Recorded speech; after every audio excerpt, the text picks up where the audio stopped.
မြောက်ဖျားပိုင်းဒေသရှိလီဆူတို့ဟာ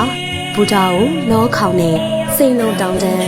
တရုတ်နိုင်ငံယူနန်နယ်စပ်အေယာဝတီနဲ့တန်လွင်မြစ်ဖြာကောင်းလူတိုင်းနဲ့စတဲ့အရက်တွေမှာပြန်နှံနေထိုင်လျက်ရှိကြပါတယ်။လီဆူလူမျိုးတွေကိုအများပြားတွေ့မြင်နိုင်တဲ့နေရာတချို့ကတော့သူတို့အခြေချနေထိုင်တဲ့ဘူတာကိုလည်းအချင်းခမြဝန်းဒေတာပဲဖြစ်ပါတယ်။လီဆူလူမျိုးဟာတိဘက်မြန်မာအနွယ်ဝင်လို့မူဆိုအုပ်စုမှာပါဝင်ပါတယ်။လီဆူတွေဟာမိမိတို့နဲ့ဆွေမျိုးအုပ်စုချင်းတူတဲ့လူမျိုးတွေနဲ့လက်ထပ်ယူခြင်းမျိုးပြုလုပ်လို့မရှိကြပါဘူး။လီဆူတွေဟာအမြင့်ပေ4000နဲ့9000အောက်ကိုဆင်းပြီးတော့နေထိုင်လို့မရှိကြပါဘူး။အထက်မှာဆင်းသက်လာကြသူများဖြစ်ပြီးလီဆူတွေဟာအေးတဲ့မြင့်တဲ့နေရာတွေမှာသာနေထိုင်ကြသူများဖြစ်ကြပါတယ်။လီဆူလူမျိုးတွေဟာတိဘက်မြန်မာအစု